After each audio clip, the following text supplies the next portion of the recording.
I would like to call to order the September 26, 2023 Planning and Zoning Commission meeting. Commissioner DeBrow, would you read the statement of purpose? May our decisions today be made with wisdom, careful deliberation, and in the best interest of the city of Diamond Head.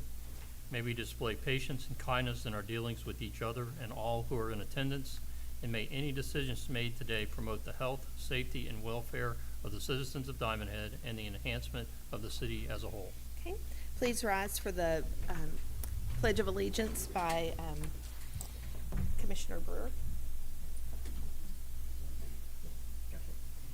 I pledge allegiance to the flag of the United States of America and to the republic for which it stands, one nation, under God, indivisible, with liberty and justice for all.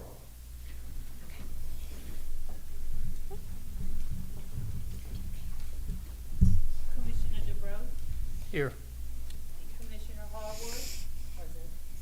Commissioner Nico, Commissioner Bennett, Commissioner Lael, Commissioner Brewer, and Chairman Flowers. Present. Okay. Can we have a motion to confirm or make adjustments for the agenda? Are there any adjustments that we need to make to the agenda? Just for the record, I want to note we do have a quorum. Okay, Thank you. okay. Yes, we do have a quorum. Okay. So are there any adjustments to the agenda that need to be made?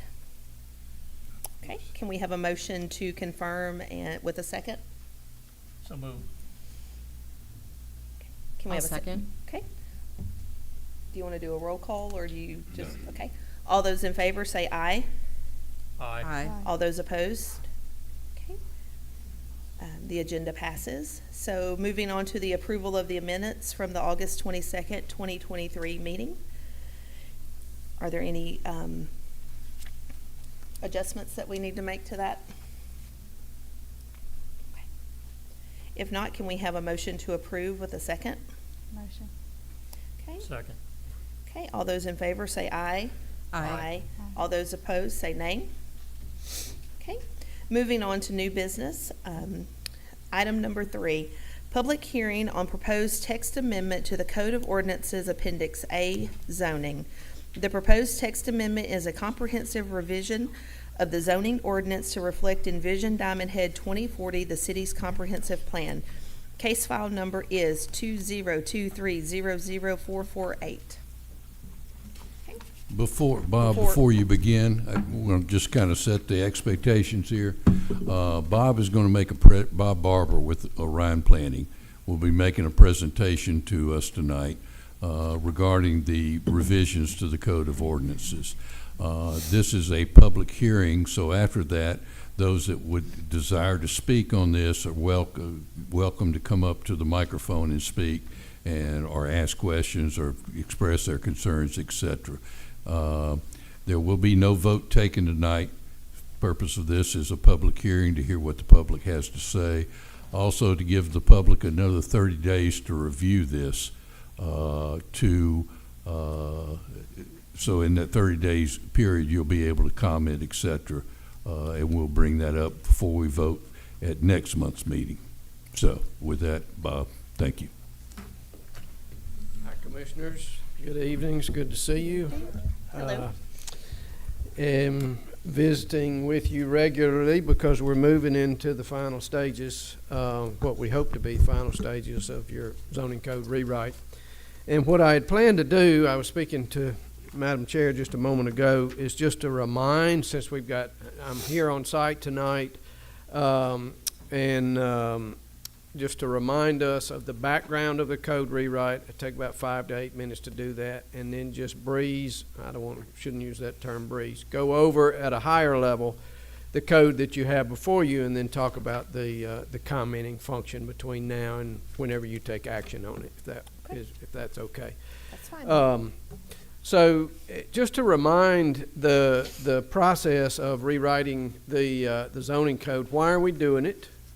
You will see that on the slides here, I'll run through them quicker than I did last time, hopefully.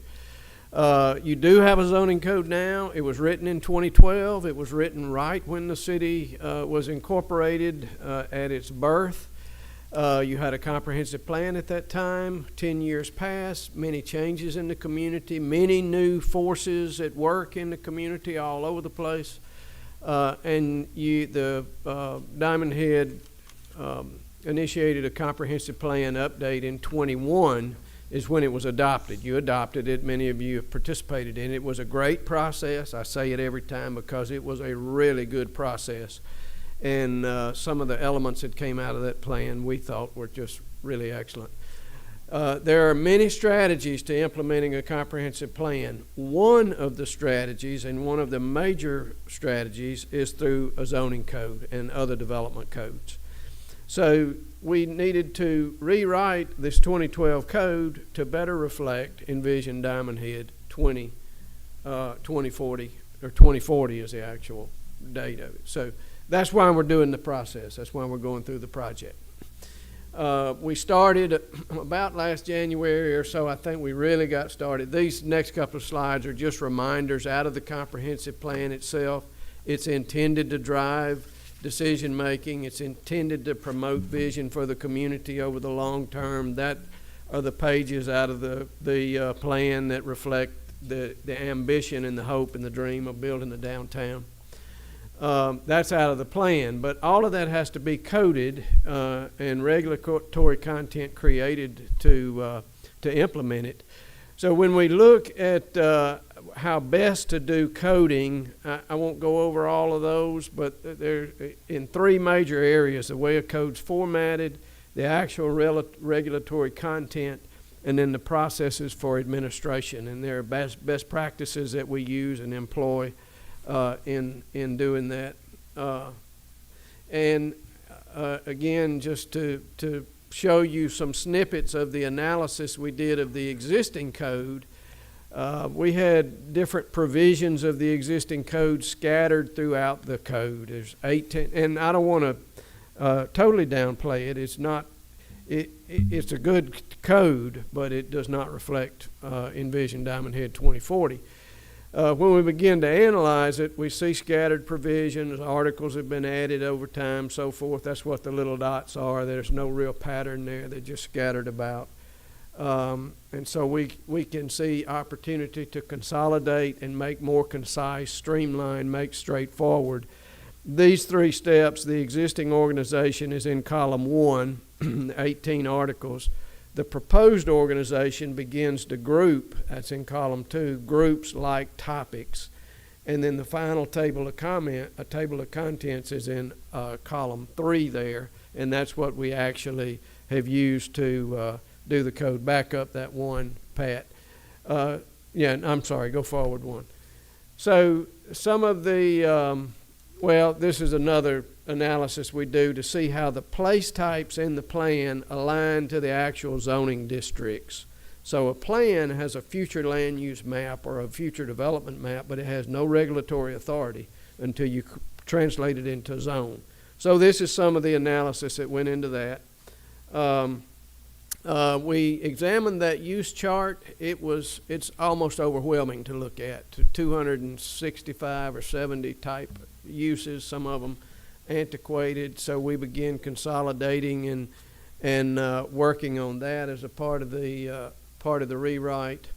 Keep going there, Pat.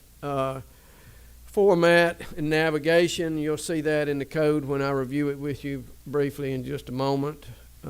Just continue on as I do it in high summer. So these are two changes in the way, just the look and feel of the code. On the left side is the existing code, lots and lots and lots of text. We tried to complement that with better illustrations and better understanding of the development products that you're seeking to generate in Diamond Head. The use conditions, so you may have a use, but it may have specific conditions associated with it, like an auto repair shop or something like that. We've reorganized and reformatted and expanded those. And again, I don't want to bore you reading lists of stuff, but I'm just trying to give you a sense of what we dealt with that table of usage. Go forward, Pat. Oh, yeah, right there. The use table streamlined the permitted and conditional uses on down the list there. You'll see topics of streamlining and consolidating. But also adding, we had to add some elements to the Aloha District, traditional neighborhood. We introduced low impact design into the code. We've incorporated some of your recent amendments, which include signs and short-term rentals and other clarifications. Just keep on going. The design standards, you'll find an expanded section of design standards there. The draft that you have shows where we have proposed to eliminate vague standards and introduce more precise standards and create a much clearer process for getting good design, architectural design on buildings, particularly in the commercial areas.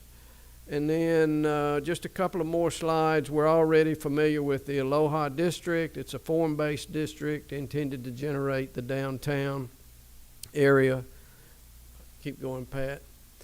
Parking, we have right-sized parking. The parking ratios tended to way over park sites, meaning that developers had to produce more parking than is really needed in many cases. So we've adjusted those.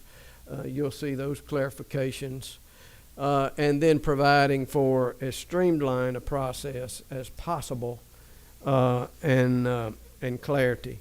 So having said all that, I'm going to shift gears. I hope I didn't take more than 5 or 6 minutes on that. Let me shift gears and fly over the actual code itself. And I'm going to change my...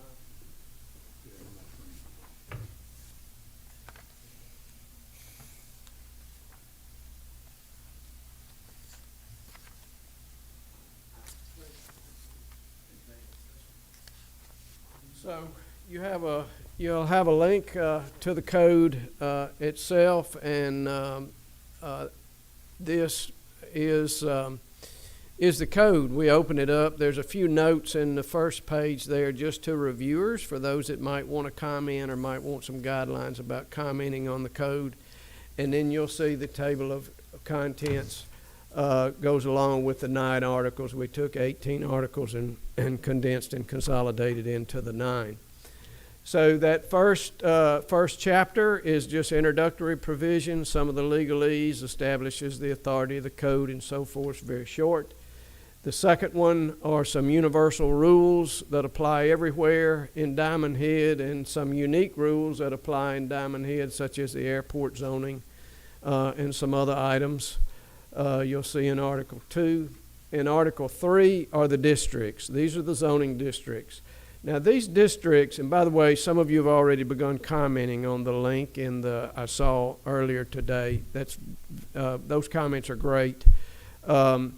These zoning districts reflect the existing zoning districts. We did rename R1 to R10 because it's a 10,000 square foot lot. We just call it R10. And then we renamed a couple of other residential districts. They'll just translate. And then we added in the traditional neighborhood district, and we added in the Aloha District, although you already have the Aloha District adopted in text form. You don't have it on the map yet. So the series of districts you see, just flipping through, the Aloha, you'll see these are very different. So this is a general commercial C1 district here. This is what we would call conventional. This is conventional, just run-of-the-mill commercial items. It, by the way, will not generate the hoped-for downtown environment, conventional downtown environment that Diamond Head is planned for. The Aloha District will. It is more form-based, so it deals in forms of buildings. Generally, the uses are a little more flexible, but you have to establish a particular kind of form in the building. This is the actual mixed-use building itself here. downstairs retail office, upstairs other uses including residential. So the Aloha District takes up some space because it's very detailed.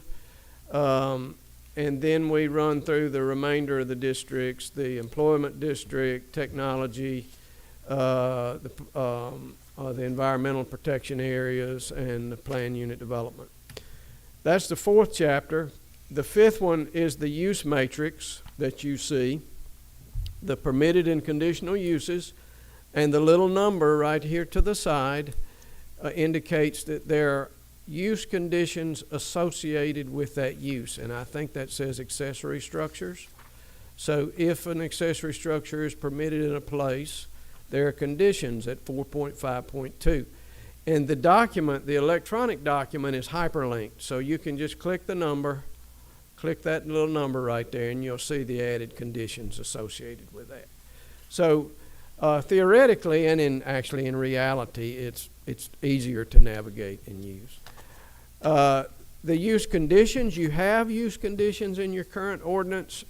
They're not particularly precise. There's some vagaries, and there was some need for expansion of them, and that's what follows the use matrix itself. The fifth one is the design standards that I've already mentioned. You saw in the PowerPoint. How should parking lots be designed and landscaped? What are the exterior building materials? How are we going to deal with sidewalks? All the various elements of designing a site. Just three more here. Sixth is the off-street parking, and you'll see in the parking matrix, you'll see some red, some markups here. These are the changes in the parking ratios that we are proposing to you and recommending to you, actually.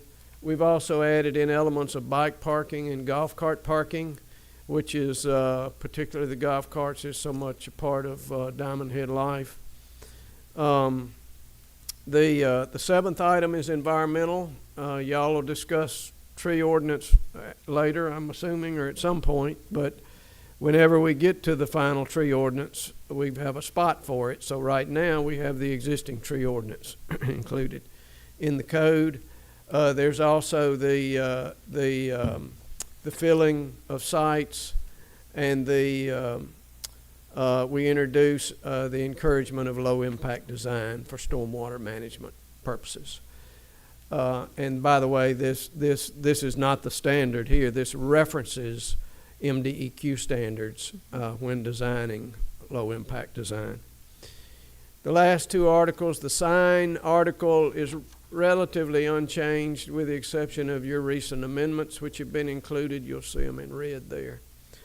And then the very last article, I think, is the, I'm sorry, I got two articles. Administration, that's the administrative section, how we're going to administer the code.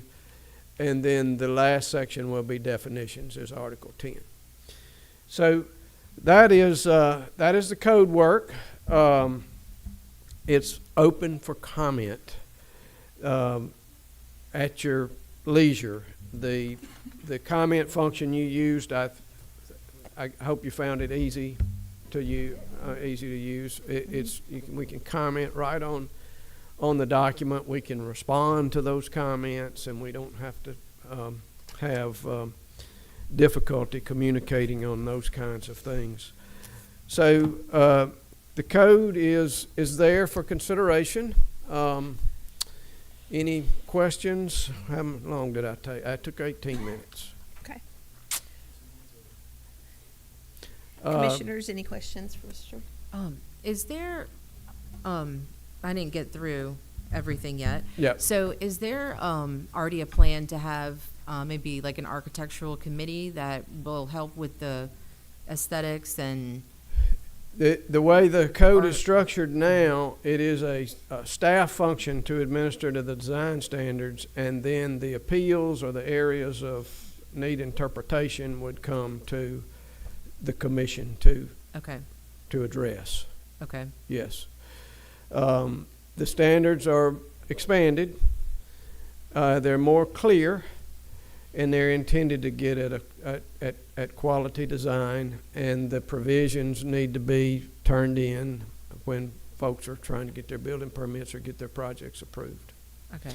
There's a pretty nice list of requirements of, the elevations need to be shown, colors, and various architectural features and so forth, and landscaping, Okay. those sorts of things. And that's something they'd be required to submit with when they apply for their permit? Yes. The detail, very detailed, right? Yeah, well, yes, detailed enough that they can Okay. show compliance. Okay. Right. So when you look at those standards, as I'm backing up to them, you will see that every standard doesn't apply everywhere. So, and it's unfortunate I can't read that. You'll want to read it earlier, but you'll see that the bulk of the standards will be required in the commercial areas. So, for instance, you're looking this, so whatever that standard is, we're not requiring that in residential zones, but just in the commercial zones. And so that's the way the chart reads, and it's broken down by site elements so that you get elements associated with the building, elements associated with the site itself, elements associated with the accessory features such as the fences, the lighting, and those types of things, and then elements associated with the landscaping. Thank you. Okay. Any other questions? We don't have anything to vote on, correct? Okay. Comments?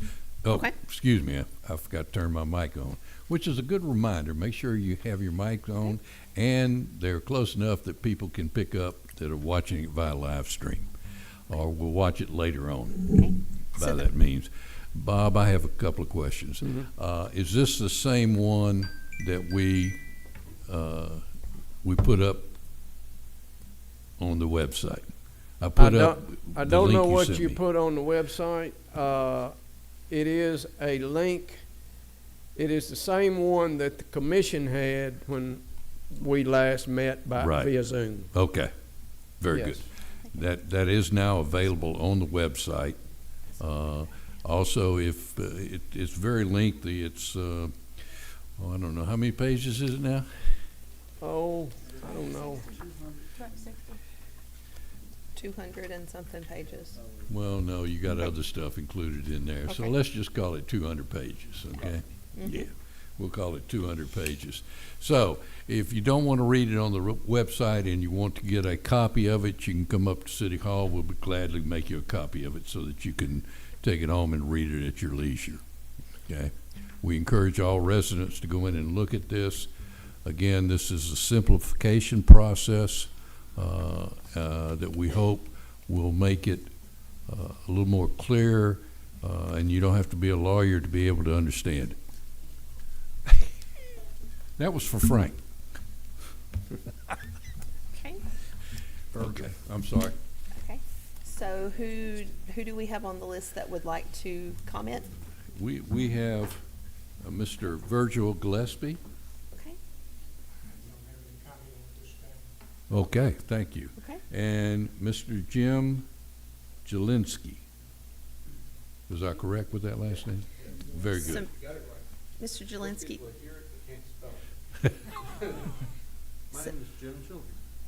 My name is Jim Jelinski. And state your address, please. 2346 Airport Drive. Okay. Been there for 36 years or so. Anyway, a couple of concerns. The airport, at one time it was, at the Envision Diamond Head 2040 plan, showed the map area around it. Well, first, I want to thank you guys for doing all this stuff. I think you're all volunteers, and I appreciate you.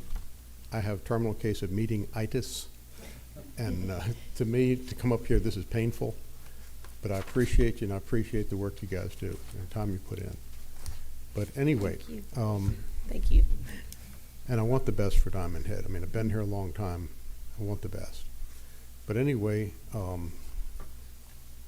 in the plan around the airport, the color coding was green, and it was like a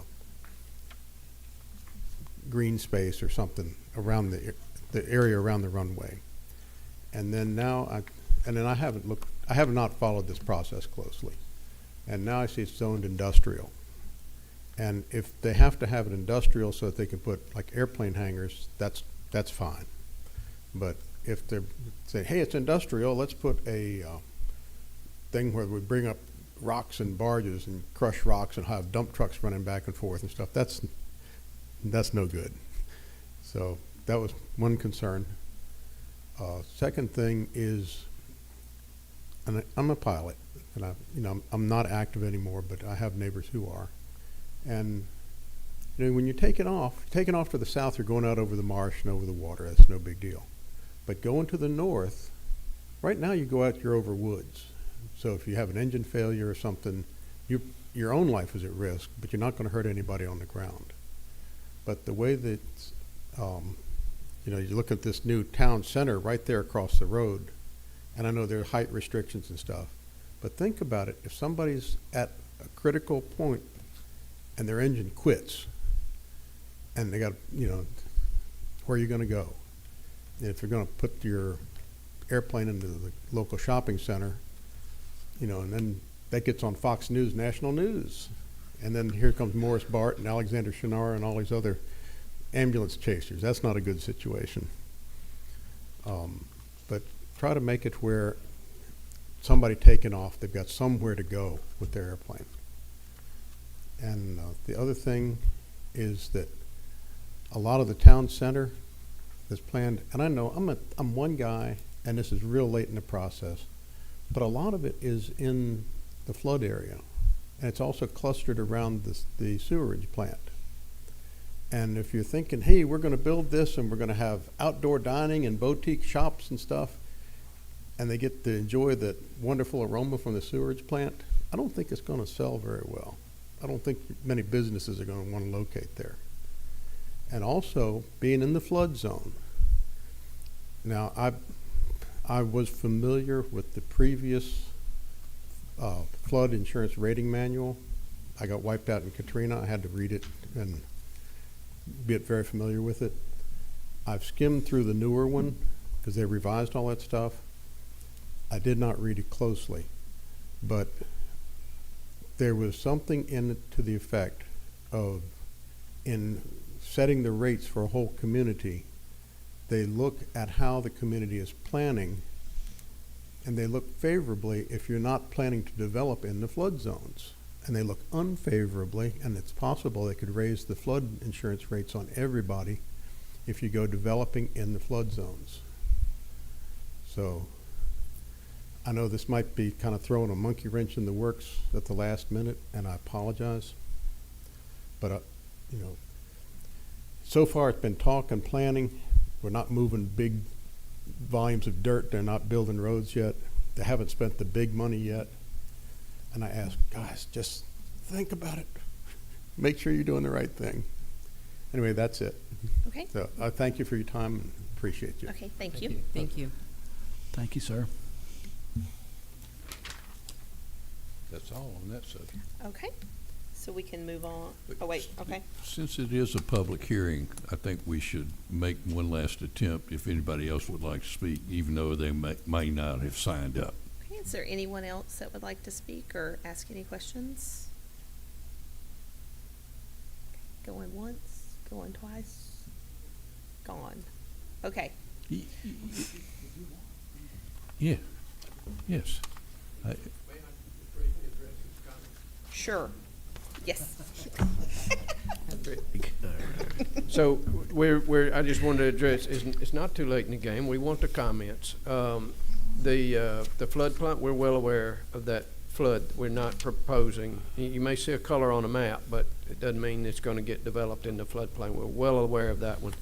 And I'll go back and look at the plan, but the technology designation, the industrial designation around the airport is technology oriented. So it's Not heavy Trade industrial. schools. yeah, that type of activity, not heavy manufacturing type activity. No chemical plants or anything like that? Right. Okay, Thank you. okay. Bo can address the flood zone issues. He's heavily working with FEMA on those right now, and Okay. so he can answer those questions about Come on down, development in the Bo. flood zones. Here we go. All right, yeah, I'm glad Mr. Jelinski brought up about the flood zone, because a lot of that is in flood zones. I've been working with FEMA a lot recently to try to get us in the community rating system, so they're coming tomorrow to go over a lot of files. And with this community rating system, we actually can develop in the floodplain, and it wouldn't affect the flood insurance rates. What it actually does, when we join this community rating system, we show that we're complying with all their regulations, just a bunch of paperwork, and show what we're doing to comply with the regulations. And it'll actually decrease if and when we do get accepted into this. At a minimum, it'll be 15% the first year flood insurance decreases. So Okay. as long as we're complying with all the regulations, it'll actually start decreasing insurance here, and hopefully by August of next year, if we get accepted here soon. So, Okay, thank you. yeah. Good job, Alright. Bo. That would be amazing. Okay, so moving on to item number 4. Okay. Mike Scardino has filed an application requesting a variance from the zoning ordinance, Article 4.19, to allow the construction of a fence within 5 feet of the property line, the front property line. The property address is 10846 Kaloa Street. The tax parcel number is 067H, check 2, check 25, check 141.000. The property is in an R2 zoning district. The front yard setback is 20 feet. The variance requested for the fence is 15 feet. The case file number is 202300416. Mr. Rich. Okay, how we got here? Mr. Scardino requested to have a fence there, and of course, he's one of these corner lots where both sides facing the street are considered front yards and must meet the front yard setback. So he wants to build a fence in his backyard and have access to store his boat behind a fence, which is one of the requirements in the city, that you not put your boat out in your front yard or in your driveway, that you put it in your backyard or store it somewhere else. So he is requesting that. What he's asking for is a 5-foot variant, he's asking for a 15-foot variance. His existing house is within 17 feet of the property line now, so it never met the setback requirements. So, Okay. yeah, it predated us, predated the city being formed. Okay. Okay. And Mr. Scardino is here tonight. Okay. Would you like to come speak? No? Okay, that's fine. Okay, commissioners, any questions or concerns? Well, would you like to hear my recommendation? Yes. Okay. very Let's hear your good. recommendation. All right. The staff is recommending to approve the variances petition. We do, several facts of finding must be made in order to approve this, and one of the facts is special conditions and circumstances do exist which are peculiar to the land. House was built in 2009 within 17 feet of the front property line. He desires to park a boat. On the other side of his house, he can't really put a gate up there because there's only 10 feet between him and the other property line. Okay. This is the only place where he could put a 12-foot gate. Okay. As I've documented in your backup documentation, there are other areas, other houses immediately around him and in the vicinity that have been able to access that front yard setback on their, what is really a side yard. Okay. Does not result in any actions by the applicant, does not result, will not confer on any other applicant rights that are not afforded to others, will represent the minimum variance required. I mean, I guess he could have said, I want to go to my property line, but doesn't present a sightline problem at the stoplight, the stop sign, excuse me. Okay, So, we recommend that we grant this variance. okay. Now, commissioners, are there any questions for Mr. Rich? No. Okay. Okay, so can we, would someone like to make a recommendation in the form of a motion for, the approval as this is written? I'll make a motion to approve it as it's written. Second. Okay, all those in favor say aye. Aye. All those opposed? Okay, so motion passes. All right. So that will And- go to the city council at their next meeting for final approval. Right. And that Which is next Tuesday. Next Yep. Tuesday, 6 o'clock. Next Tuesday is what, the 4th or the 5th? Okay. Okay. It's the 3rd. Next Tuesday is the 3rd of October, 6 o'clock right here. Yes. Okay. You're okay. Okay. Pat gave me too much paper today. Exactly. Not very green of me. I know it's not very green of him. Okay, so moving on to item number 5. D.R. Horton has filed an application requesting a variance from the zoning ordinance Article 4.19 to allow the construction of a residence within 15 feet of the rear property line. The property address is 87134 High Point Drive. The legal description is the Preserve Phase 1, Lot 7. The property is in an R2 zoning district. The rear yard setback is 20 feet. The variance requested is 5 feet. The case file number is 202300389. Okay, so Pat, how'd we get here? When the plat was originally designed and approved, it included a portion of the detention pond on this individual lot. In order to keep up the detention pond, for the city to keep it up when it takes it over and do the grass cutting, the maintenance, whatever is, have access to the detention pond, the property line was moved back 5 feet to take care of that detention pond, so the city could take care of it. So the house that was set to be set on that then would not meet the 20-foot setback.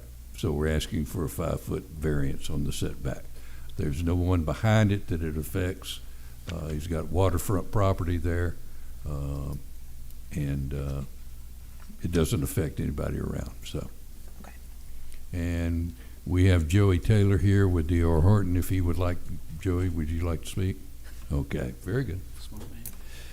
Nobody wants to talk tonight. Who wants to talk tonight? Maybe I talk too much. Okay, so so the staff recommendation is, Staff recommendation is to approve the variance as petitioned okay, for the facts as stated in the staff recommendation there.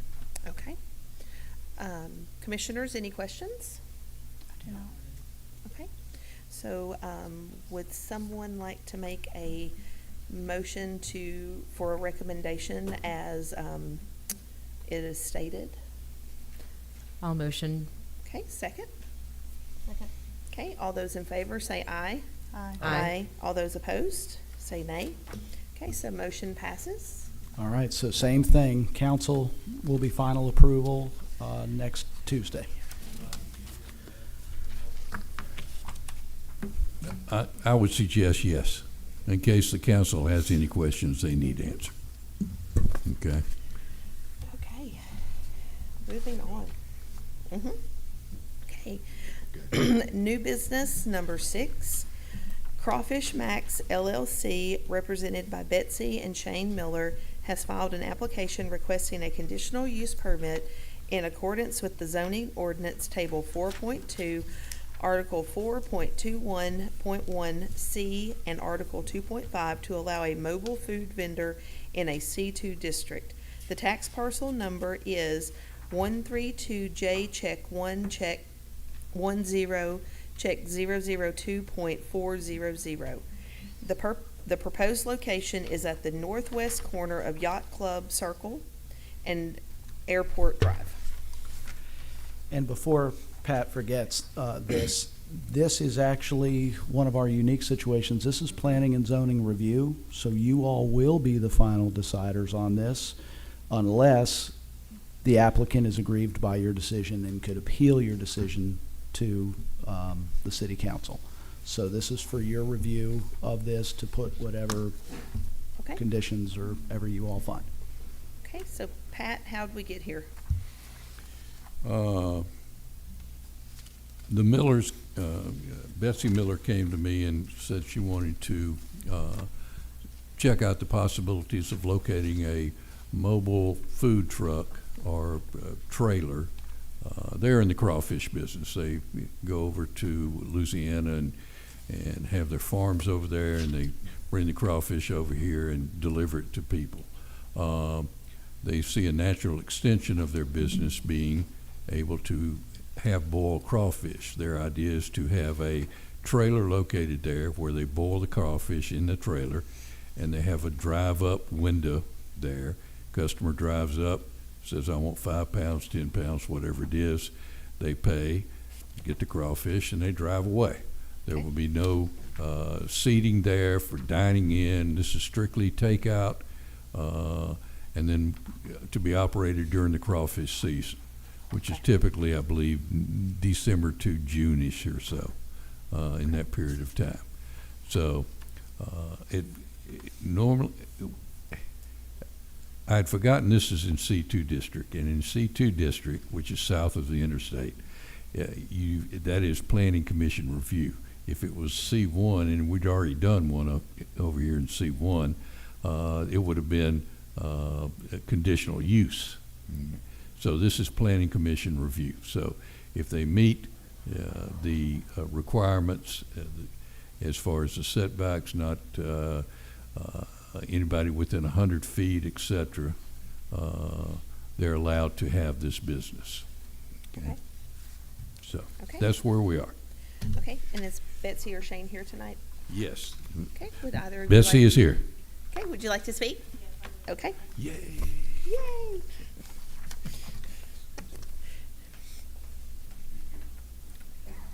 Good evening, guys. Hi. So I was told I only had 3 minutes, so I made this really short.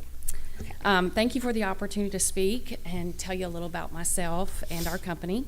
I'm Betsy, and my husband Shane Miller and I own and operate Crawfish Max. Shane can't be here tonight as he is at work at his full-time job. Just a little about us. I hold a Bachelor of Science in Business and Accounting. My professional background is heavy in sales, including leading teams to be among the highest generated sales volume producers in the country, and includes experience in commercial construction accounting and commercial fire protection sales. Shane is a veteran of the U.S. Army and holds a Bachelor of Science in Aviation. He has been a corporate pilot for 28 years and has hustled crawfish most of his life. Shane is our crawfish guru. He grew up in the fields and farms of this industry. He is our connection, both family and otherwise, to the best farms in Southwest Louisiana. We moved to Diamond Head in August of 2021, falling in love with the area after looking at many other coastal Mississippi properties. In January of 2022, we launched Crawfish Max.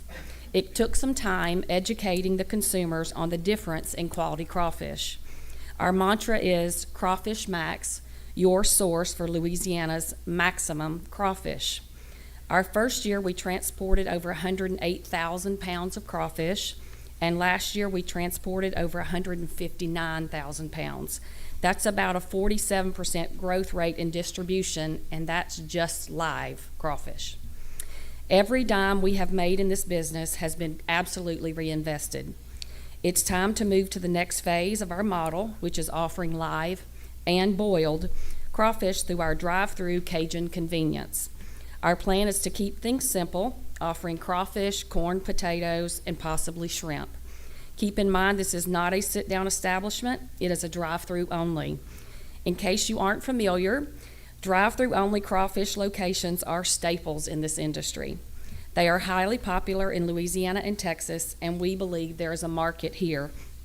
Shane's uncle and cousins have been in the crawfish farming industry for over 60 years. They are now operating their third drive-through boiling location in East Texas. Thankfully, they are mentors and always here to lend advice or a hand when we need it. We live here, we work here, and we play here. We are active in our community and are local supporters of the schools and charities. We currently sponsor Hancock County varsity volleyball, Bay High School football, Harrison County Middle School football, and jointly sponsor Hancock and Harrison County animal shelters. Additionally, there are countless organizations who ask for help with donations for festivals, fundraisers, poker runs, parades, and the like. We hope to operate right here in Diamond Head on the south side. We believe this will be a huge asset to Diamond Head, bringing a new type of business to our residents and, of course, generating a nice revenue to the city. In closing, I thank you for your time, your consideration. We have a lot of work to get done in a very short few months, and we ask for your approval of our application. Okay, so commissioners, any questions for her?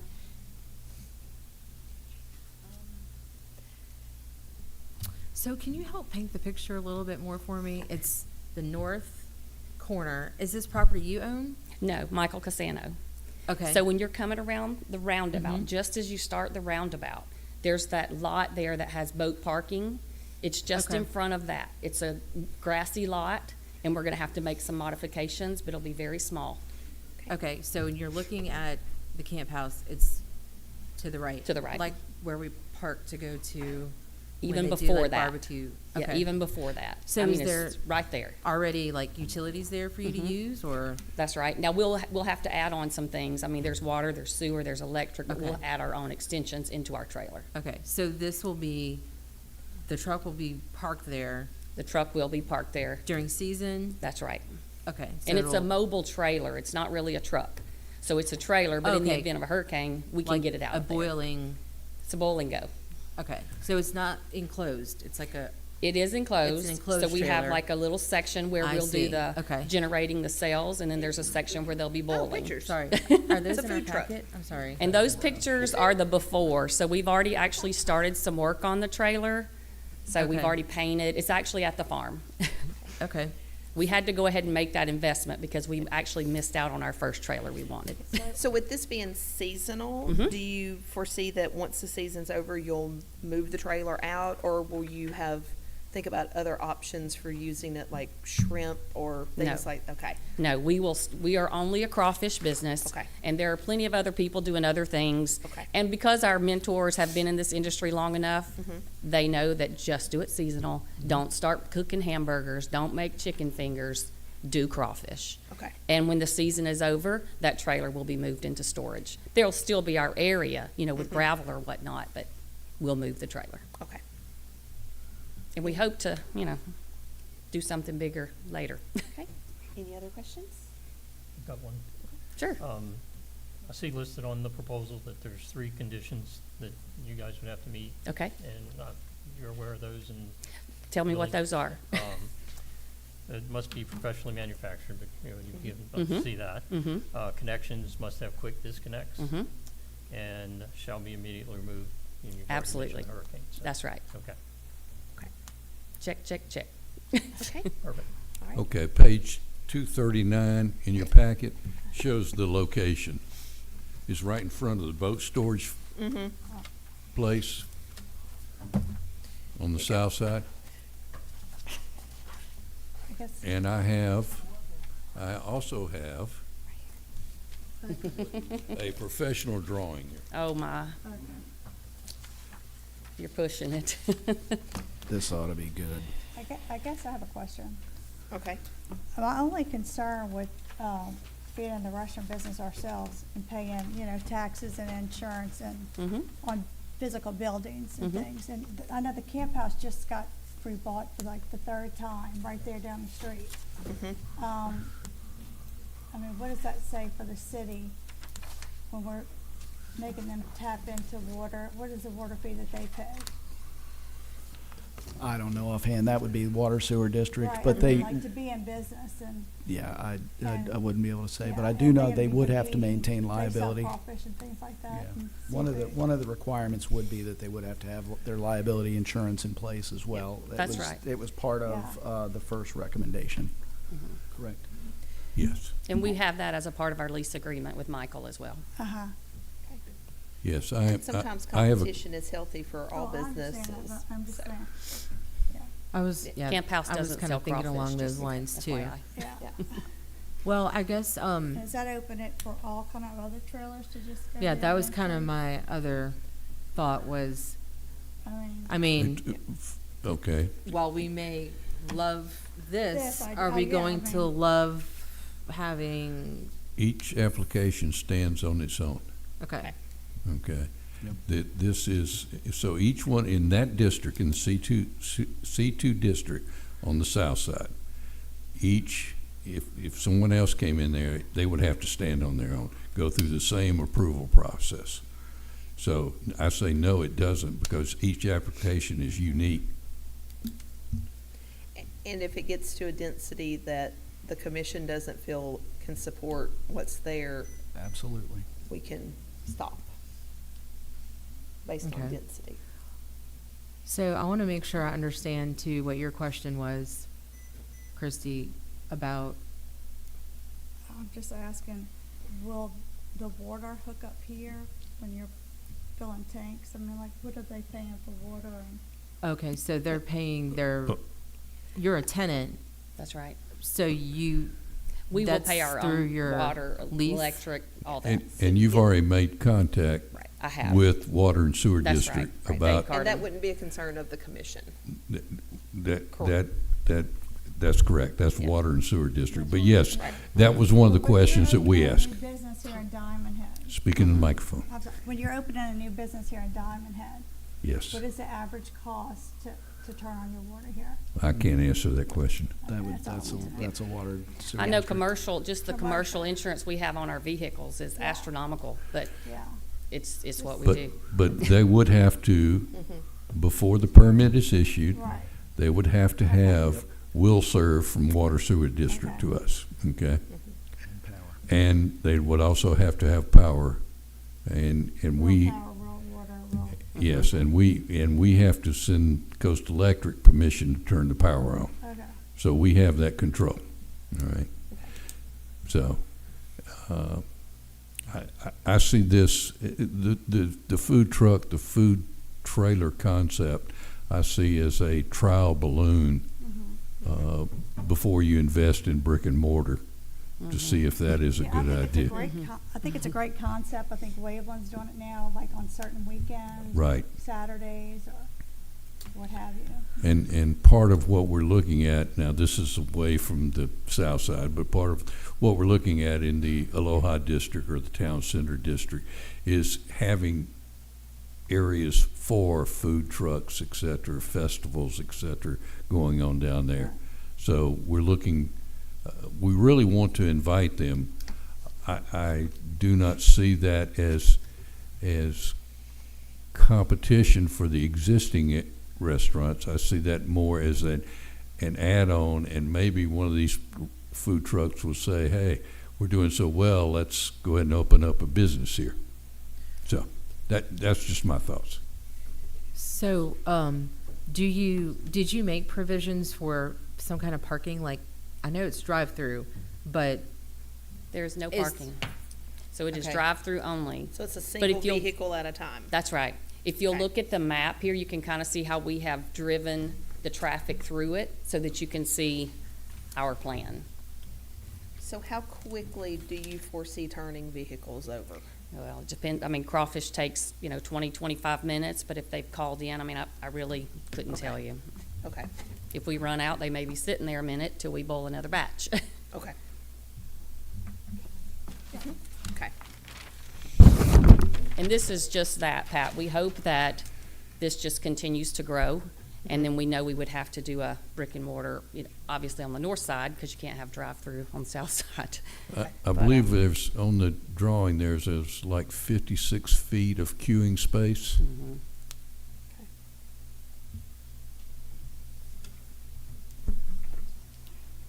Which is another consideration. It has to be, 56. It should be on there. 56? Yeah, Okay. it should be on there. So about how many cars, like? I'm Probably saying 5 or 6. 5 or 6, yeah. Okay. I'm just concerned if people are waiting, where will they end up if the line is long? So if you're coming down Yacht Club Drive and you think about that, that really is already 2 lanes. It's just people driving the center of it. So if that were a problem, we could always put signs in the grass that say Crawfish Max to the right and have people get as far as they can to the right side. But I don't see that being an issue. But we have thought of that. Okay. When is that turnabout construction starting? Do we know? No, we do not know. we don't have a start date yet. That's, We wish we did, Okay. but early estimates are after the first of the year. Okay. Thank you. You're welcome. Thank you, guys. Thank you. Pat, Thank you. what's the staff recommendation? staff recommendation is to approve with the following modifications. Okay. And I think we've discussed these. The trailer must be professionally manufactured, be always road-ready, and have current license plate with liability insurance. Connections for utilities must have quick disconnects, shall be immediately removed from the premises, including any ancillary structures upon declaration by the National Hurricane System of tropical storm or hurricane that has entered the Gulf of Mexico. I think Derek had another. Did you have another one? Never mind. Okay. The facts are that it conforms with the applicable regulations and standards. It does not interfere with any other businesses within 100 feet. There are no businesses within 100 feet. Okay. Abutting sites, there's nothing there, so it doesn't interfere with that. And the modifications we've suggested, I think would are in line with what we're doing with the mobile concession trailers that we've got up on Noma Drive, and also the restroom trailer that is down by the yacht club there. Okay. Okay. Jesse, you looking at me? Just thinking. Okay. Okay. So, commissioners, are there any questions for Pat on his recommendation or on the staff report, or can we get a motion to accept it, or what do we want to do? Motion to accept it as written and recommend the Okay. approved for staff recommendation. Okay, do we have a second?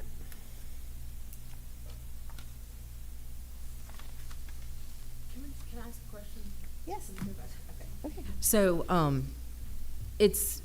I guess a lot of my concern is with people like waiting for food or being congested in that area. Is it clear of like entrance to the, storage, boat storage and? Oh, okay. Yeah. I see what you're saying. Would it interfere with the people getting into the boat storage?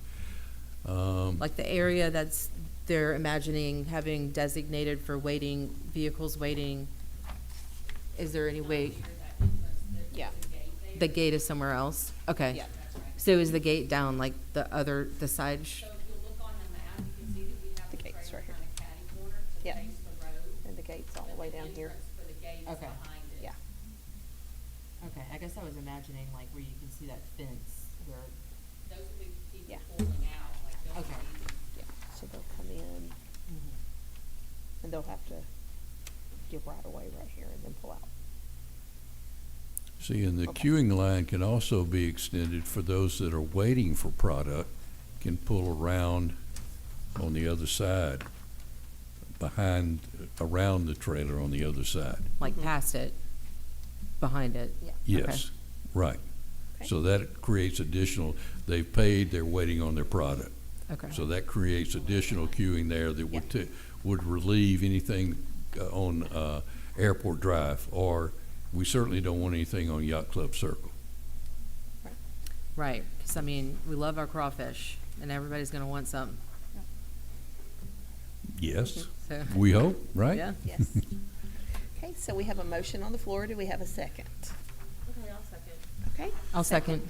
Okay, all those in favor, say aye. Aye. All those opposed, say nay. Okay, motion passes. So this recommendation will go to the city council meeting? Nope. No. No, it's Remember. done. That's Yes. right. We I'm are- sorry. we are It is now done. We are now done. So, Thank you, because I was sweating that when my daughter's getting married next week.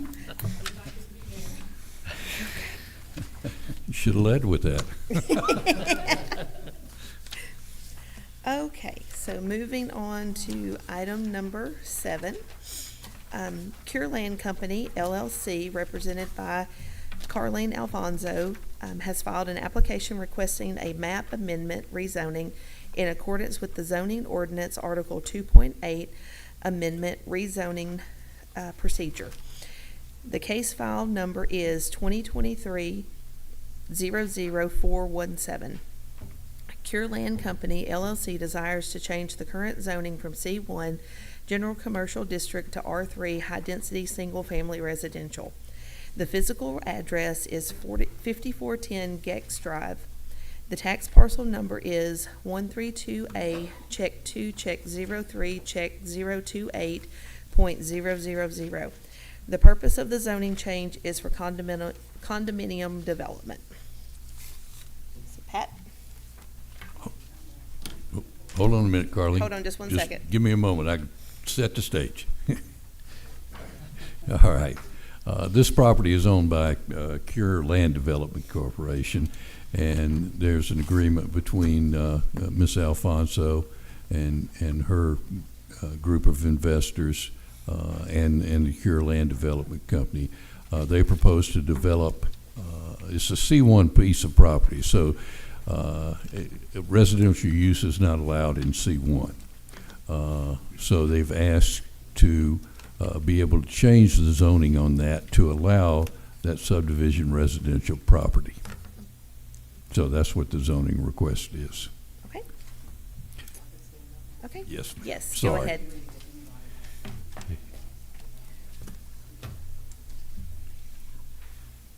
Thank you for your time. I am Carlene Alfonso, and we are asking you to consider this project, but I'd like to introduce some folks, if I could first, that are part of our team.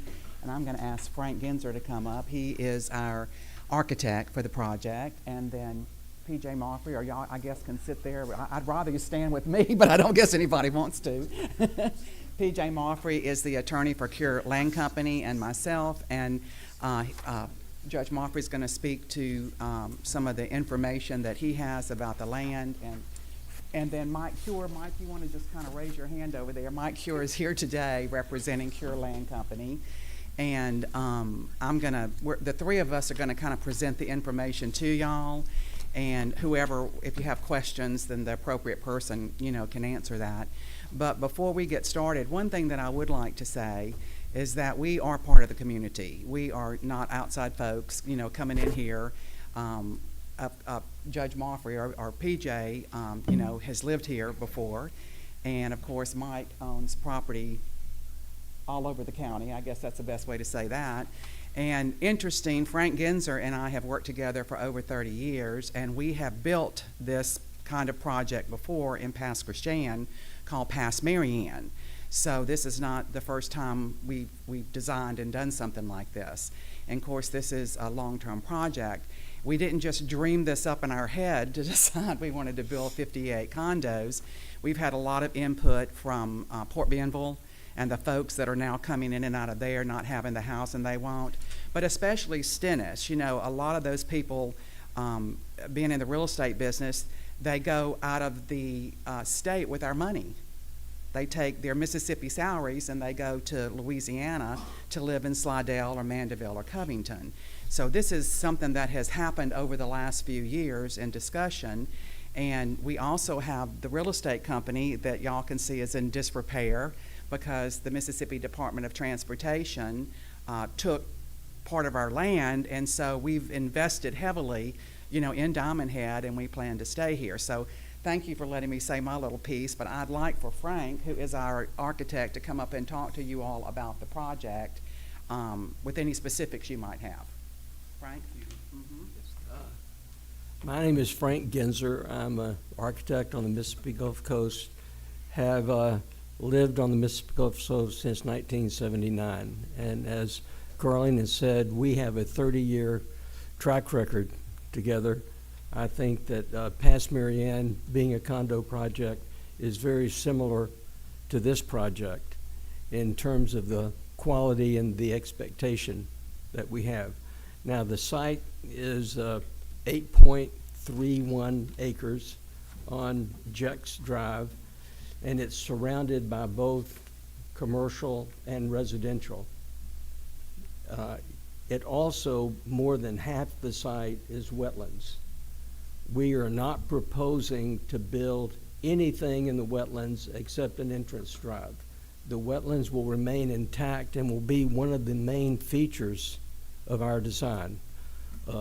It is a luxury condominium project, 4 stories, 3 to 4 stories tall, and that is the difference has to do with the contour of the land. The closest that our building comes to single family is 131 feet.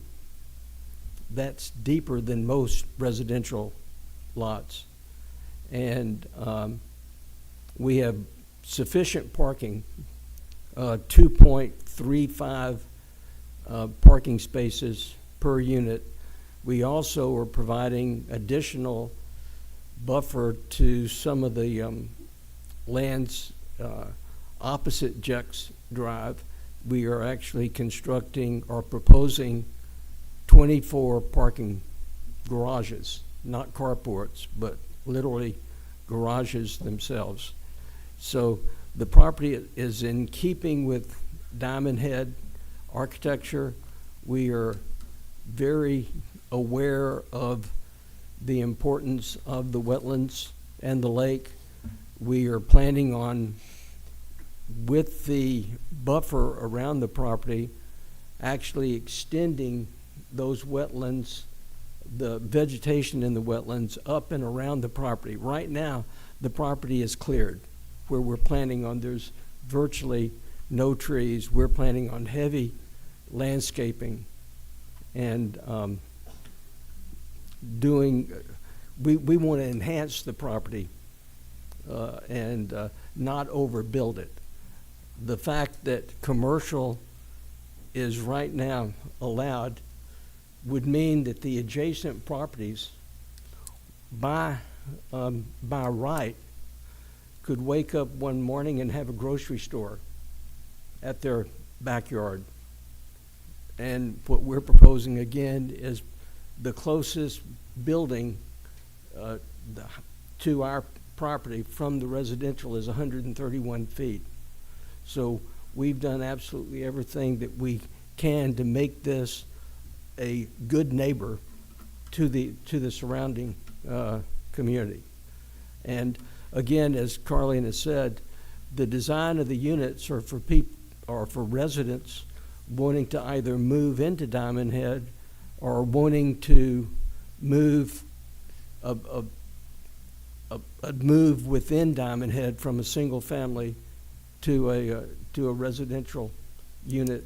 And these units they have large balconies, and we'll have rooms inside that are living room type spaces that people can also entertain. I mean, I did development in Houston that actually people were able to, that were moving from large homes had the ability to use a public space that they could lease that would be a dining room so that they could entertain more in this new residence, even though they are reducing the size of their home. But one of the biggest features is that you won't have to do your own yard work. Someone is going to be doing that for you. And again, it's important to provide a buffer, is what we feel, between the existing residential and commercial, and this is that buffer, and it is consistent with your 2040 plan. And so we just ask that you do give us positive consideration for that. Thank you, Mike. Mhm. Okay. If y'all, Oh. we might have a lot of questions. Okay. We have named it, and I don't know if that's a good thing or a bad name, but it's called the Sanctuary, because we think that's what we're creating. You can't even see it from Jack's, you know, and we kind of think it'll be unto its own on the 8.5 acres. So I'm going to stop now, and if you have any questions, we're all here, and Mike's over there too, so please ask us anything you'd like to know to help make a decision. So were there other properties that you looked at besides this one? We have looked at other properties. We have looked at other properties out here, but this is just a perfect piece of property for the condominiums that we have designed, in that there's so much acreage there, there's so much wetlands there, and it's beautiful. I mean, the people feed everything there, you know, the deer, the rabbits, and the ducks, and we just want to enhance that ability, which will be attractive in the sales, you know, there. Okay. So are there going to be rental units, or will they all be sales, and then you'll have an HOA? We'll have a homeowners association, and then we're going into this with a 1 to 3 month rental. It is the month rental is the least you can have, and that's kind of for the contractors that come in from Stennis and Port Bienville. They say there's a huge need for somebody to stay here as a contract worker, an engineer, or, you know, people that come in at Stennis for maybe 1 to 3 months.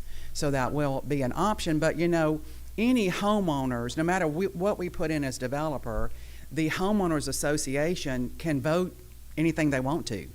They can change that. The homeowners association can say, no, we don't want 30-day rentals. We want a 6-month rental, which is what happened at Pass Mary Ann. Once it was turned over, they changed a lot of the rules, and you know, we were fine with that because it was their decision. Okay. Anything else that y'all would like to ask? So I know y'all have talked about the impact to the land surrounding the area. Have y'all given any consideration to the land that's on the north side of Diamond Head Drive? Because with 8.5 acres of concrete, is the duck pond going to be able to handle any runoff that comes off of that? And are you going to flood the homes that are on the north side of Diamond Head Drive? We're not taking up the 8.5 acres. Okay. We're only taking up, how many? We're not even developing the wetlands. That's just gonna be a driveway because the wetlands front Jack's Drive. I understand, but when it rains, the water's got to go somewhere. Well, we're not concreting the wetlands. It's not gonna be 8 acres of concrete. Okay. If you look at the site plan, Mhm. and Do you have a coverage rate of the development rate? no, we didn't. Did y'all get the color copies? Well, there's a colored rendering. I thought y'all had that. So I'll make it simple. Regardless of the acreage that you're going to take up, there is wetlands, but if you saturate the wetlands, it's got to run off somewhere, Right. which is going to go into the duck pond. Can the duck pond handle that much rain, or how much can the duck pond handle? And when it starts overflowing and going across Diamond Head Drive and into the wetlands on the other side, are you going to flood homes on the north side of Diamond Head Drive? I can say we've met with the city. This is a zoning change only. Okay. We have to comply with each and every one of the ordinances that Diamond Head has as it relates to building, which includes wetlands and runoffs. Okay. And so, and there is we're covering probably 10 to 20% of the site. Okay. So it's not all concrete, and there's more landscaping we're putting in than anything else. So we will, though, obviously, we won't get a permit if we can't comply with the requirements that the city of Diamond Head has. Okay, And so we're prepared to do that. all right. But we also have to have a wetlands permit. Yes, I'm familiar with those. Right. I'm Right. very So you familiar are with no those. board, Yeah. no, But, Okay. but we will be taking care of that for the ingress and ingress. Okay. So I'm sure they're gonna put some specifics in there too. Did you wanna speak to that, PJ? No, I don't wanna Okay. say the wrong thing. Any, any other questions? Okay. Okay. All right, thank y'all. Staff report? Or, oh, any comments from the public? Yes, we do. Okay. Yeah, Yes. please. Mr. Brown, Paul Brown? Okay, please state your name and your address. My name is Paul Brown. I just built a home on Lakeview Court, which is adjacent to the property here. It backs up to their property. Okay. I got a few concerns. Okay. The main concern you just spoke about is the runoff. If you're gonna have 116 parking spots, that's not counting the roads. That's a lot of asphalt. Oil, dripping oil, spillage or whatever. When it rains, that's gonna run off and it's gonna go into the wetlands. The wetlands won't be there very long if you got oil going into it. And that you'll have an oil sheen on that pond. You know what I'm talking about? An oil sheen. They're gonna have to have some way of treating that water before it gets to that pond. They'll have to have some kind of drainage system where it goes into something to where it's treated and the organics of the is going to be removed before it can be exited into that pond. Another concern I have, my house backs up right to their fence line. When I was speaking with Mr. Frank a little while ago, he's told me that the setback off their property is going to be 80 feet. It's a 4-story building. Those 4 houses or 5 houses that back up right there, people in the condominiums will be looking straight down in their backyard. We'll lose all our privacy. Okay. And I was concerned about, he said they were going to try to put in some shrubbery and extend all that. You don't realize how long it would take to grow shrubs to be able to block a view from 4 stories or 3 stories, just 80 feet or 100 feet. You need some pretty tall trees, wouldn't you? So the privacy is gone.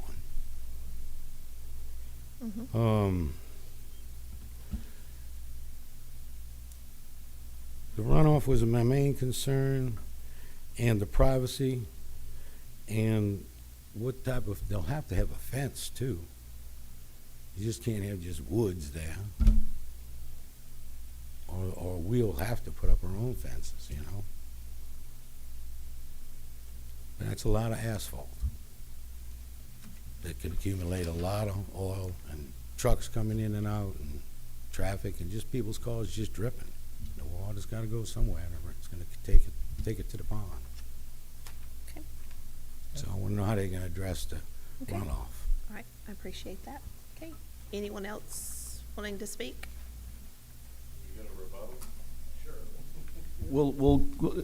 PJ, we'll have in all the just a public minute. comments, and then we'll hear from you all. So we'll give you all ample opportunity.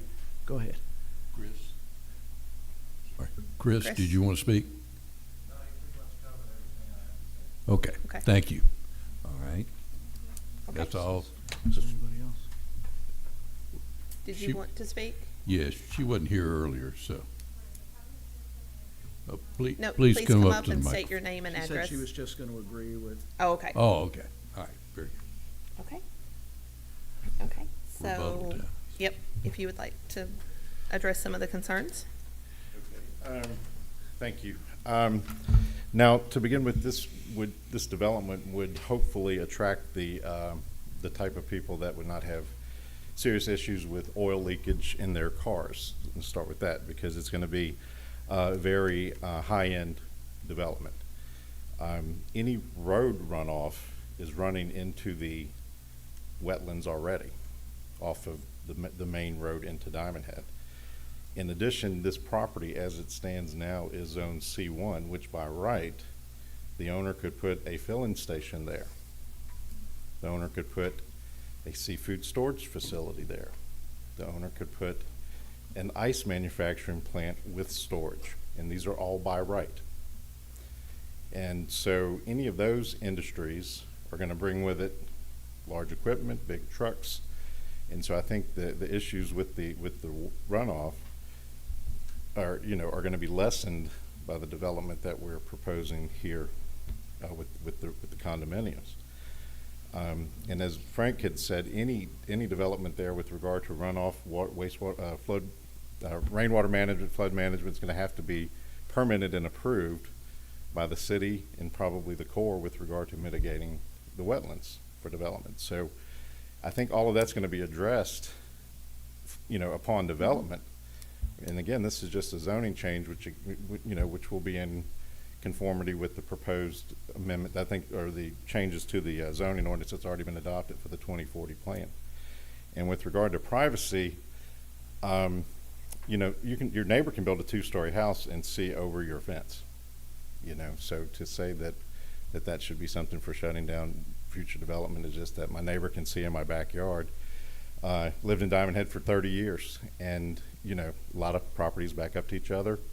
You learn to live with your neighbor, and you hope they, keep to themselves. But I mean that should not be a great concern in order to prevent this from moving forward. Okay, thank All right. you. Okay, staff report.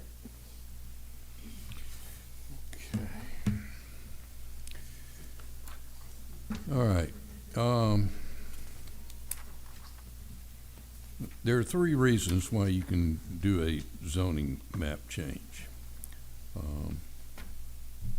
One is, I'll just get directly to the reason that we're in here. Changing condition, changed or changing conditions in particular area in the city or metropolitan area, generally resulting from changes in population both of area proposed to be rezoned and in the surrounding areas, or changes in existing road patterns, etc. As Bob said earlier, we have already introduced the Town Center District, the Aloha District, and we've introduced the ordinances for mixed use.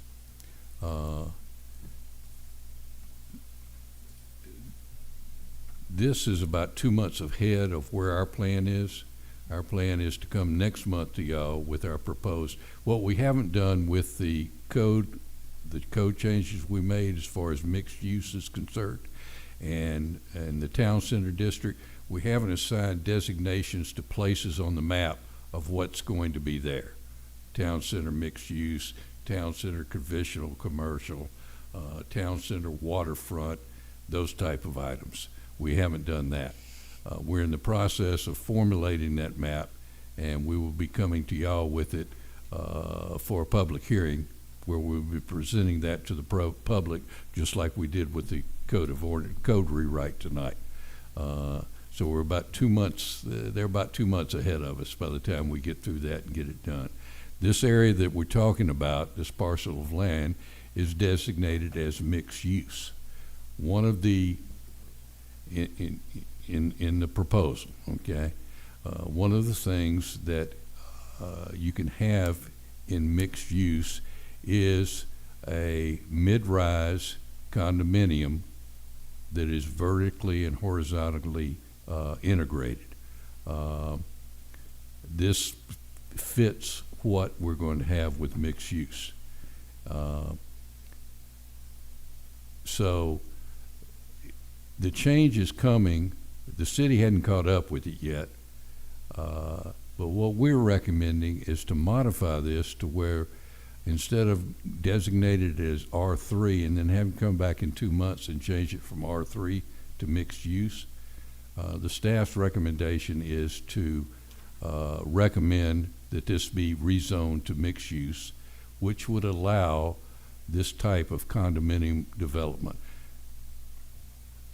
as long as it meets the building requirements, the setback requirements, all those issues there. What we have is a conceptual drawing right now. We don't have the building plan, so it still has to go through the building plan process, okay? The mixed use is designed to have mixture of commercial and residential, walkable, playable, work at home, that type of issue. And this is the kind of development that will fit in that. So, for the purposes of changes in conditions, the comprehensive plan, which is driving this whole process, has identified that we want our commercial areas to be mixed-use areas. We'll still have some traditional commercial, et cetera. So this is one of the areas identified, and the sub-districts were added to our ordinance already, so they're already in there. This parcel is one that's been identified as mixed use by the staff and the city and Orion, and we're going to come to you next month with a proposal for that. So we're recommended that we go ahead and also a need has been identified for attached single-family homes.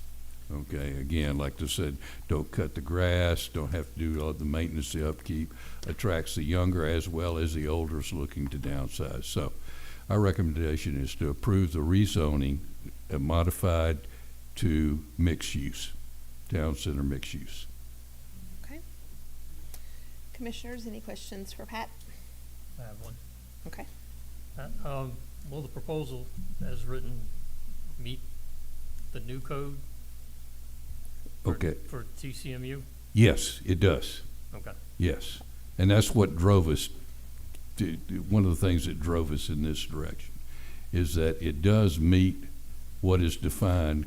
And if you look in there in the coding, it's mixed use, and then mixed use can take several forms. One of the forms is a mid-rise development, mid-rise building. So that's one that's 4 to 5 stories tall. Could be condominiums, could be hotel, could be anything like that. So, okay. Pat, All I do right. have one question. Okay. So with, Carlene made the comment that some of these could be short-term rentals, 1 month to 6 months. Is that going to be in conflict with the short-term rental ordinances? Negative. Short-term rental Okay. is considered less than 30 days. Okay, okay, Okay. So, 1 month rental is not in violation. okay, Okay. Short-term rental would not apply to that. okay. Okay. I've been advised by legal to read my recommendation, which is probably very prudent.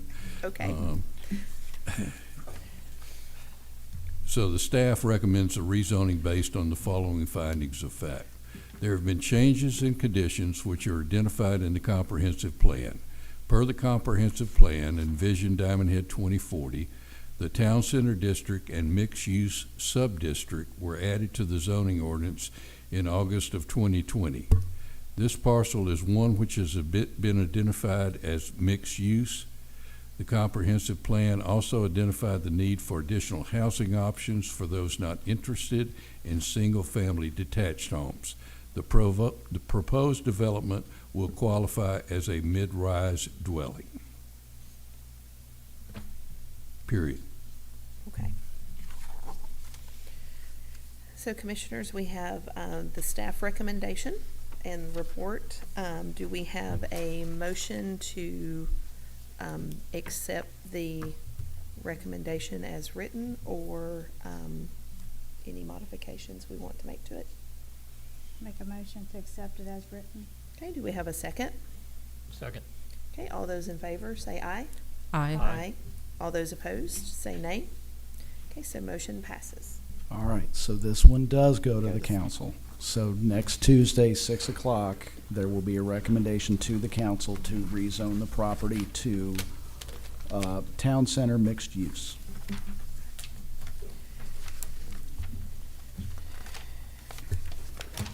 Okay, thank you. Okay, so moving on to unfinished business. Or is there any other new business that we need to, okay? No. So that's all. unfinished business, the tree ordinance recommended by the planning commission was returned to the planning commission for changes and revisions. Pat? Yes, it was returned to us for changes and revisions due to the, all the number of items we had on this agenda. We didn't have time to get to those. We were working on them to try to accomplish what the council has asked us to do, and we will have that at the next meeting. We would also appreciate any input from the commissioners as to, hopefully y'all have listened to what the council said, their concerns about it. Any and all input is appreciated, whether it is directly to us or in the next planning commission meeting. It'd be better if it came first, but we'll take it any way we get it. Also to the public too, to respond with things that I think we heard from some of the public on as far as at the council meeting there, but any additional public comment as to what they would like to see, we welcome that also. So our plan is to have that to you at the next meeting, hopefully something this will be palatable to you and also the city council. So that will remain unfinished business It going will. to next. That is correct. It I just will, wanted and- you make that part of the record and inform you of that it had been returned to us by the city council. One more item I have. Okay. I would request of you to make a motion for us to do a text amendment to the fence ordinance regarding the setback on a corner lot. Would like, so that we don't have to bring those every time to the planning commission. Let's go ahead and take care of that once and for all. So if you see that as something that would be beneficial to you, I would entertain a motion for us to work on that. Okay. So can we have a motion for the building department to work on some? Regarding the setback, Yes, the on a corner corner lot. setback lot ordinances. I'll make a motion. Do we have a second? Second. All those in favor say aye. Aye. Aye. All those opposed say nay. Motion passes. Thank you, commissioners. Okay. All right, so any open public comments to non-agenda items? Okay, commissioner comments? I may not be here next month. I mean, not either then. So I will see what I can do with my schedule. Is that because of the tree ordinance? Me too. Maybe, maybe not. No, no. What's the date? Let me check. Okay, yes. So, communication and announcements. The next city council meeting is Tuesday, October 3rd, 2023. The next planning meeting is Tuesday, October 24th, 2023. Mr. Rich, do we have anything on the agenda besides the tree ordinance? Yes, we do. Yes? We have the tree ordinance. We will be voting on the code rewrite. We will be, what else? Oh, yeah, on the rezoning of the commercial district or the Aloha district in C1. Okay, That'll be for public hearing and introduction, just like we introduced the zoning ordinance Correct. this week. Won't be on there for vote. Okay. oh. Sure, and- throw it on there. Yeah, we're going to, subdivision regulation text amendment. Okay. It's And a what busy, else? it's a busy time. What else you got for us? And let Mr. McCraw know that it's a very busy time. He's here today. If you guys have any complaints to him about your workload, he would love to hear them. Okay. That's all I have. Thank you. Okay, thank you. Do we have a motion to adjourn or recess? Second? Second. I'll Okay, second. all those in